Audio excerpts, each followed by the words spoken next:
Bueno, esta semana se conocieron los índices de inflación a nivel nacional, provincial, un número que aparece como menor, como ínfimo, que apenas mueve el amperímetro y que la lectura que cualquier persona puede hacer, me iba a decir cualquiera sea su ingreso mensual, pero no, aquello que de clase media hacia abajo puede hacer es que aquellos datos que reflejan los organismos estatales tienen varios depende, ¿no? Porque si uno va al supermercado va a encontrar seguramente una diferencia mes tras mes mucho más grande de lo que dice el guarismo, o si se compró un zapato, o si se compró un pullover, o si se compró una motito, o si alquiló, o si paga más por servicios, o si consume mucho arroz, y así se puede poner el ejemplo que ustedes deseen, que ustedes quieran.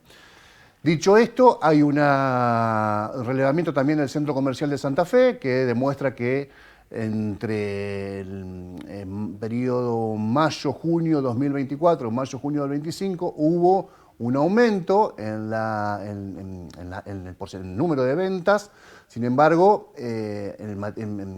nominalmente hablando, sin embargo, el stock no fue superior, el stock vendido en el 2025 no superó al stock vendido en el 2024, o a la disponibilidad de mercadería que había entre un año y el otro. Por lo tanto, ahí también demuestra que si bien hubo un aumento en la facturación, eso está reflejado si le descontamos la inflación. Esto dicho así de manera muy brutal, muy empírica y dicho por un neófito, ya lo vamos a preguntar a uno que sabe. Dicho de esta manera, demuestra que no solamente está empatada la posibilidad de los comerciantes de tener mayores ventas, sino que la inflación se va comiendo, aunque sea el registro mínimo de la inflación, se va comiendo parte de esa actividad económica. Está con nosotros Ignacio Truco, que es doctor en economía, además es investigador del CONICET, es docente de la UNL, y la pregunta que le vamos a hacer a Ignacio Truco con todos estos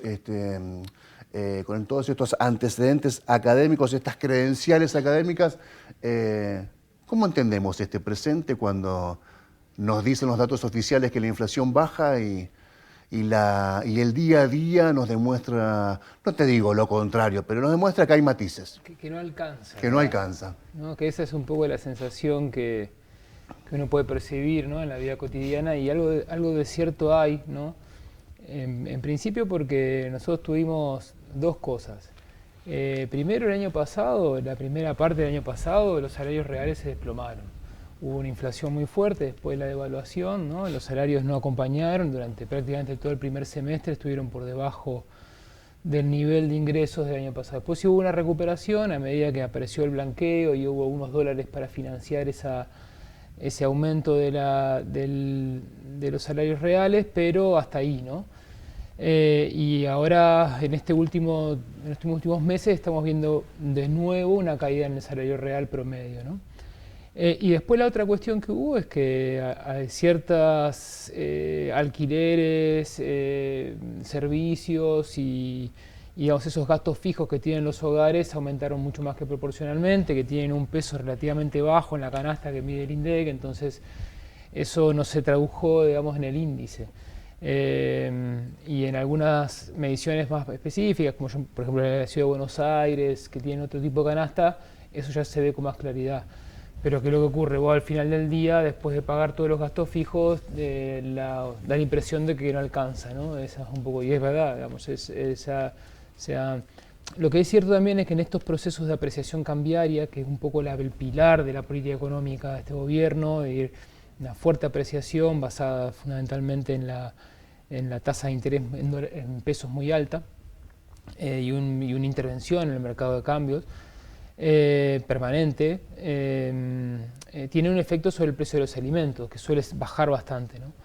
O sea, no subir tanto. ¿Por qué? Porque son bienes internacionales que están fijados por el precio internacional, además vienen bajando los alimentos a nivel mundial después de que se desinfló el ciclo de commodities en el 2023, y eso también ayuda a que baje la inflación en líneas generales, que tiene un peso muy importante de los alimentos en la canasta, e incluso algunos indicadores que, si bien no bajan estructuralmente, pueden bajar un poquito, como es el tema de la pobreza, ¿no?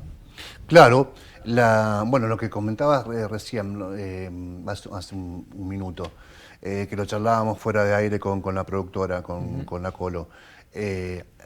El acuerdo de FMI, Gestión Nacional, acuerda que el dólar puede moverse en una banda, ¿no? Hasta 1.400 pesos. Sí. Ahora, el dólar está pisado con mucha intervención estatal, justamente para evitar que, si se dispara un poquito, vaya inmediatamente a precio. Sin embargo, se acuerda una banda con un techo de 1.400. ¿Por qué hay tanto temor de que se acerque a 1.400 si supuestamente estaría controlado ese escenario? No, el miedo es que yo lo que veo como escenario complicado es que se repita lo que pasó entre febrero y marzo. Si vos te acordás de febrero y marzo, el Banco Central empezó a vender todas las jornadas, vendía dólares masivamente.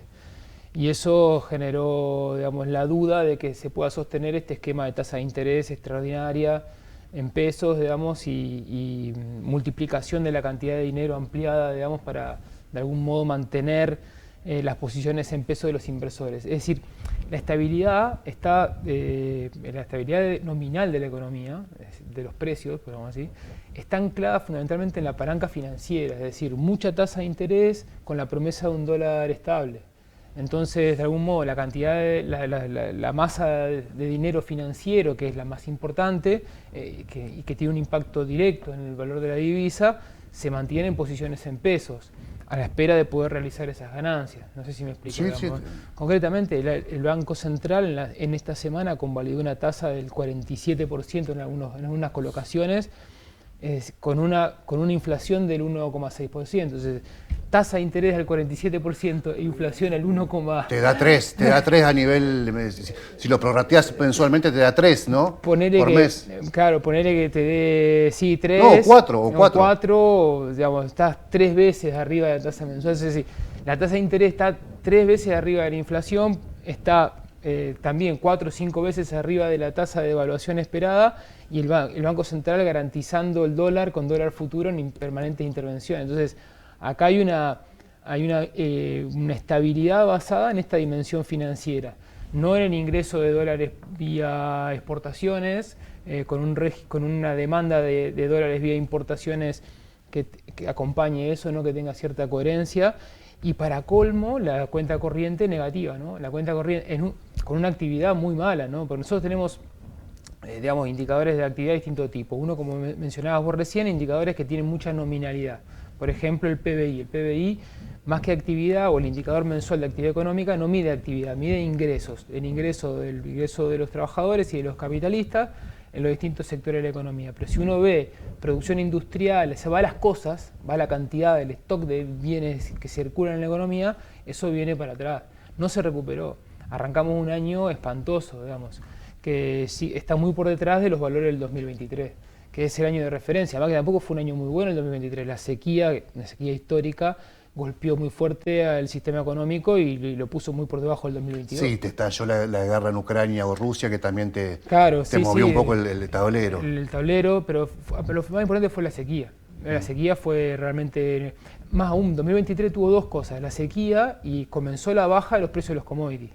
Ahí ya se pinchó ese ciclo de commodities que nos había de algún modo beneficiado en algún punto, por el lado, digamos, de las exportaciones, nos complicó por el lado de las importaciones en los precios de la energía. Ahora, vos, Ignacio, pensaba otro asterisco y después nos metemos en la cuestión más doméstica. Sí. Pensaba también que esta idea de si vos tenés una inflación de 1.3, 1.5, 1.7, pero llevas una tasa que es 3 veces más, hay algo ahí que no cierra, digamos, que hay que comprender esa complejidad. Me hace acordar a los datos del INDEC de Moreno, que te daban una cifra ínfima y cerraba las paritarias al 30% anual, ¿no? Sí, sí. Había algo que no cerraba. No cerraba. Bueno, acá no es un problema de la... Yo no creo que haya, digamos, no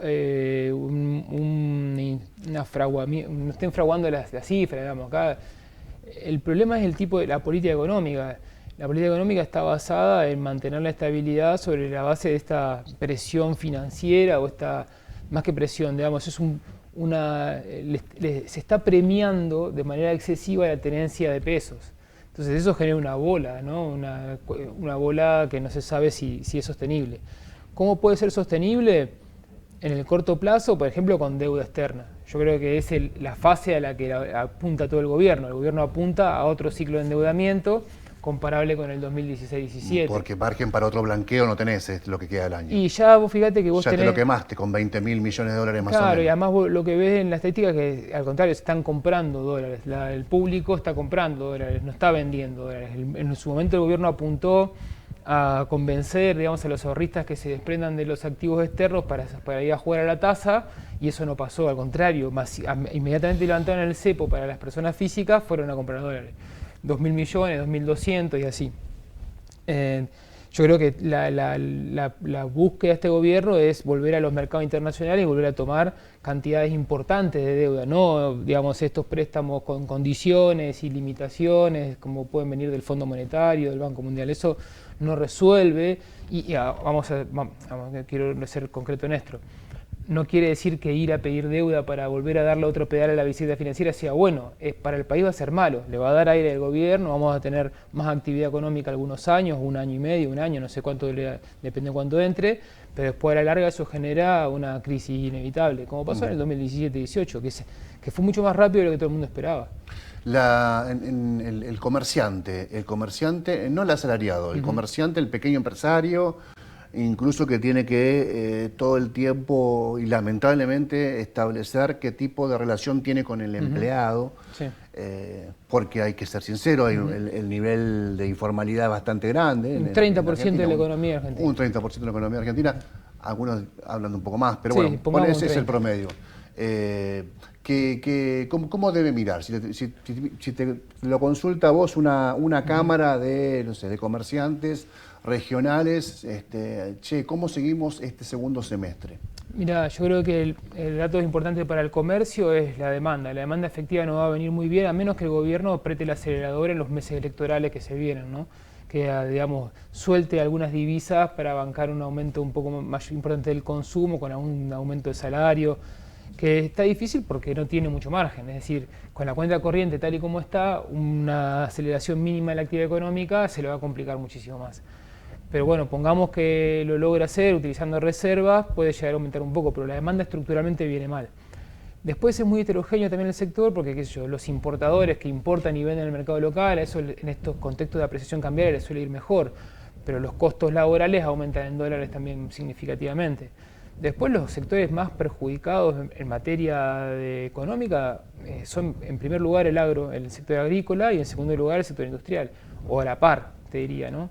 Dependiendo, digamos, la capacidad de reconvertirse del sector industrial, porque puede, digamos, pasar a importar ciertas cosas en vez de producirlas y eso evitar que pero bueno, los costos fijos que tienen las empresas tienen que cubrirlos y también hay un problema en el mediano plazo porque convertirse en importador en vez de productor también implica deshacerte de cierto know-how, ¿no? Claro. O sea, de gente formada, de capital adquirido, etcétera, y eso tampoco es gratuito. Al contrario, para la economía argentina es un problema y los industriales no lo ven eso como algo favorable, sino que es una estrategia de supervivencia más que nada. Y el sector agrícola tiene un problema muy grande porque la competitividad agrícola hacia la rentabilidad está por el piso, con costos locales crecientes, a pesar de que los fertilizantes y las semillas esos vienen relativamente a la baja porque acompañan el ciclo de commodity, como te decía, los precios internacionales están bajando. El paquete tecnológico. Claro, exactamente, pero lo que es labranza, combustible, o sea, todo lo que hace la labranza y la cosecha viene aumentando y los gastos de comercialización están muy altos también, están creciendo. Y encima el gobierno digamos, renuncia a obra pública. Y tener el costo del flete ahí también. Claro, por eso, comercialización de flete, claro, fundamentalmente. Entonces, las perspectivas en lo que hace a la competitividad agrícola no son muy buenas. Lo podría llegar a salvar un aumento de los precios internacionales de los commodities, que por ahora no se ve con claridad que algo así puede ocurrir, digamos. Pero bueno, eso sí podría ocurrir, pero depende ya de las condiciones internacionales. Lo que hace a la actividad interna, a la estrategia interna de darle competitividad a los sectores exportadores, eso hoy en día está muy mal. Digamos. En este ámbito, en este contexto, en este ecosistema donde tiene todas estas variables macroeconómicas que vos relatás, la economía argentina, ¿algún consejo para el asalariado? ¿Algún consejo para el informal? ¿Algún consejo para el cuentapropista? o consejo, o alguna variable o algún norte que le pueda señalar a cada uno de estos sectores? Y, digamos, son realidades muy distintas. Asalariado, por ejemplo. Claro, el asalariado lo que tiene es que en este momento está perdiendo las paritarias, digamos. El gobierno nacional ha decidido ponerle un piso, digamos, un techo, perdón, al crecimiento de los salarios y está no convalidando paritarias, ni siquiera convalidando paritarias relativamente moderadas, digamos, ¿no? Entonces, ahí hay un problema que obviamente, ¿por qué esto es así? Porque el gobierno está apostando a una fuerte apreciación por el lado financiero y eso es muy volátil. O sea, si un día se te da vuelta, se terminó la estabilidad, el tipo de cambio salta y aparece de vuelta la nominalidad de la economía. Entonces, tanto el gasto público como la demanda privada están pisadas para que no presione sobre el dólar, básicamente. Y por lo tanto el salario en este contexto va a tener difícil, ¿no? Va a tener que pelear bastante para lograr una mejora salarial. Incluso este mes los datos fueron muy malos, digamos, en términos de salario real. Y después para los sectores informales el problema es que, sobre todo, digamos, los cuentapropistas, el monotributista, que depende mucho, son ámbitos muy diferentes, ¿no? Son realidades muy distintas, pero hay mucho de demanda y la demanda juega de forma muy importante. Si no hay demanda, esos sectores empiezan a perder también capacidad incluso de mejorar sus ingresos a través de cantidades vendidas, como también de una remarcación, un aumento de la rentabilidad. Entonces, o un servicio, digo, claro, un gasista, un gasista, digamos, o incluso los servicios profesionales. Claro, si claro. No es tan sencillo. Entonces, todo empieza a bajar, ¿no? La demanda efectiva acá y todo empieza a caer, ¿no? Y el gobierno de algún modo apuesta a que el sector real, digamos, ¿no? La actividad productiva real, sea servicios, agricultura, o agroganadería, industria, comercio, no presione sobre este bien escaso que es la divisa internacional y que hoy en día está de algún modo como reservada para garantizar o darle estabilidad a la pata financiera, que es digamos, como el pilar de la estrategia de estabilización macroeconómica. Este esquema, sin la idea de ser pesimista, agorero, tremendista, pero un esquema económico como el actual, ¿no tiene la mecha corta? Y, digamos, si no hay un apoyo internacional, es decir, si no hay ingreso de capitales a gran escala, o sea, no estamos hablando digamos, de estos pequeños... De 10.000 o 20.000, ¿no? Estamos hablando de bastante más. ¿Cuánto, por ejemplo? Y depende. ¿Un apoyo fuerte de 80, 100, 120 o menos? Mirá, tomemos una dimensión, digamos, en la época del 2016-17, que hubo un ingreso de capitales muy importante y permitió crecer la actividad económica, con una apreciación cambiaria y todo lo demás, no sé, entraron como 100.000 millones de dólares, digamos, que a precio de hoy probablemente sean bastante más, porque después vino la inflación del 2021, entonces capaz que son 120.000 millones de dólares, no sé cuánto. Este año nosotros estimábamos para tener un año bueno en actividad económica, que el gobierno necesitaba 50.000 millones de dólares y nos quedamos un poco cortos, porque, o sea, para lograr actividad económica y estabilidad financiera, ¿no? Y no llegó tanto, entonces la actividad económica está parada, básicamente. Pero digamos, con el pedal local no te alcanza, me parece que eso, con la sola, digamos, tentación de la tasa de interés, dura un tiempo. Después ya si los inversores ven que no hay o un sector externo que convalide esa situación, o ingreso de capitales que estiren el horizonte, digamos, de apreciación cambiaria y financiera, entonces puede haber salidas. Es lo que vimos ahora, lo vimos en marzo, lo estamos viendo ahora en este mes nuevamente. El aumento de la tasa de interés al 47% es un rasgo de enorme debilidad, es decir, tener que salir, la venían bajando, bueno, si vos ves que logran bajar la tasa, entonces, bueno, hay como un horizonte un poco más cierto, pero si tienen que ponerla en 47% es porque hay algo que no está cerrando, que no hay, digamos, que el mercado de algún modo desconfía de que este esquema de cambiario y financiero, monetario es sostenible. Entonces yo creo que hay que estar muy atento a la posibilidad de un nuevo ciclo de endeudamiento. Y si eso se produce, no es bueno para el país, o sea, hay que decirlo concretamente, porque estos ciclos de endeudamiento generan quizás... Ajuste. No, al principio viene la buena, digamos. Tenés un año de crecimiento, todo el mundo contento, aumenta el salario real, los precios están relativamente estabilizados, aumenta el consumo, te puedes ir al exterior, puedes importar un montón de cosas, pero el mercado laboral se vuelve más dual. Digamos, la trama industrial se empieza a descomponer, la trama agropecuaria se empieza a descomponer, es decir, la trama productiva se empieza a debilitar y queda la sociedad dividida en dos, lo que están adentro y lo que están afuera, que es lo que ya vivimos en los 90. Y después, encima, a la larga, no es sostenible, porque esa deuda hay que pagarla y si vos no generás los dólares para pagar esa deuda, normalmente se producen salidas bruscas de capitales, que es lo que pasó en el 2017, 18 y 19. Y bueno, entonces, perdón, 2018 y 19. Entonces, a la larga es todo pérdida, porque los años de bonanza que tuviste eran basados en endeudamiento y encima con una estructura social que es dual, que va en contra de la tradición económica argentina, que es tratar de fortalecer una clase media que a diferencia del resto de los países de América Latina. Sí, tengo muchas preguntas, que dos me quedan por lo menos en 5 minutos que nos quedan de bloque. La apertura, a ver, uno escucha a vos y a otros expertos en economía hablar que no se recomienda en estos contextos la apertura indiscriminada de las importaciones, porque eso, no sé si es totalmente lineal, es igual o es parecido a una caída de la industria nacional y de la producción nacional.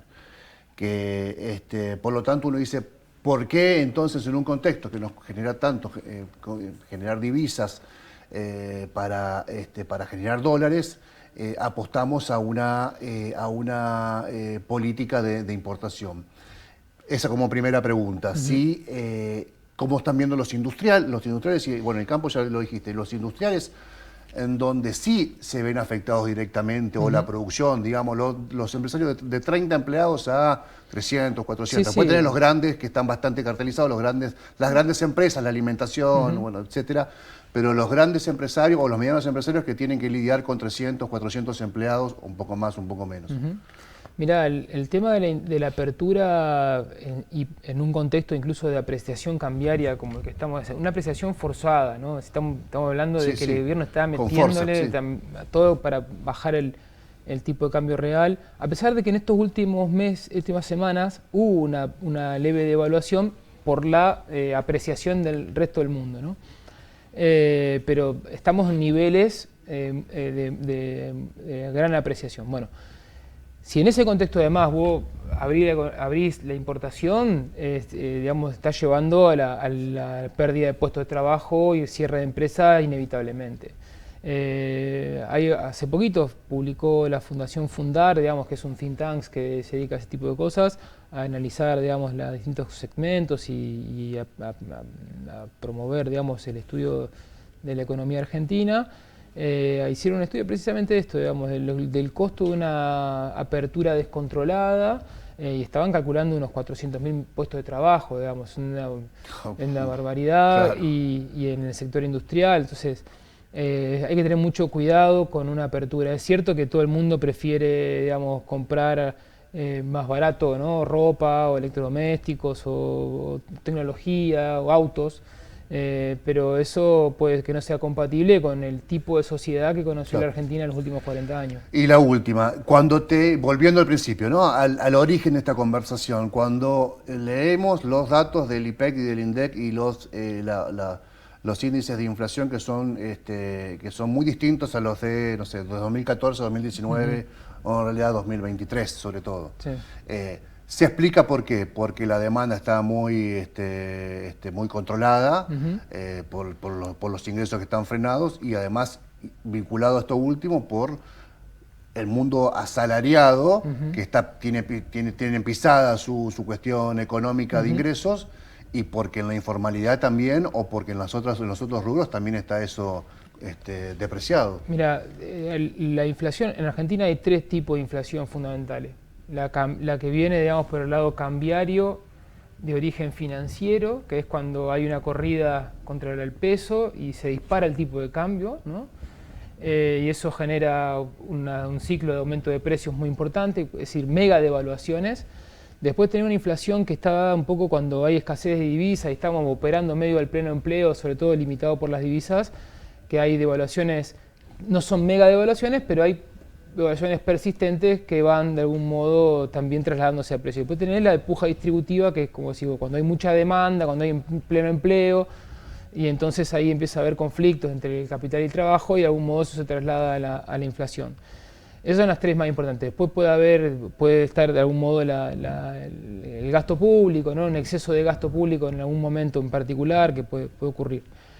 Pero digamos, son las tres más importantes. La que bajó fuertemente la inflación ahora es la cambiaria. Es decir, acá hubo, en primer lugar, una descompresión de la presión sobre la demanda de divisas con la devaluación de diciembre del año pasado, que redujo fuertemente la actividad. Y después se fijaron tasas de interés con una garantía por parte del gobierno nacional que hizo que el tipo de cambio se mantuviera a la baja radicalmente. O sea, los precios en dólares aumentaron significativamente. Entonces, la dimensión cambiaria prima por sobre todo las demás. Después, a eso se le agregó que la actividad económica nunca se recuperó y eso facilita de algún modo que tampoco esa inflación distributiva tampoco se active. Que se termina de desactivar recién ahora, porque si vos ves, hace 2 meses atrás hubo un salto al 3.7%, es decir que todavía están funcionando la inflación distributiva. Termina de romper un poco la baja en los últimos 2 meses, ¿no? Es decir, cuando precisamente se terminan de confirmar datos muy malos del mercado de trabajo, aumento del desempleo y peores condiciones de trabajo, que es lo que de algún modo puede limitar esa inflación distributiva. No nos queda mucho tiempo. Pensaba que la asimetría entre el aumento en dólares y el peso planchado se puede ver en el mercado inmobiliario.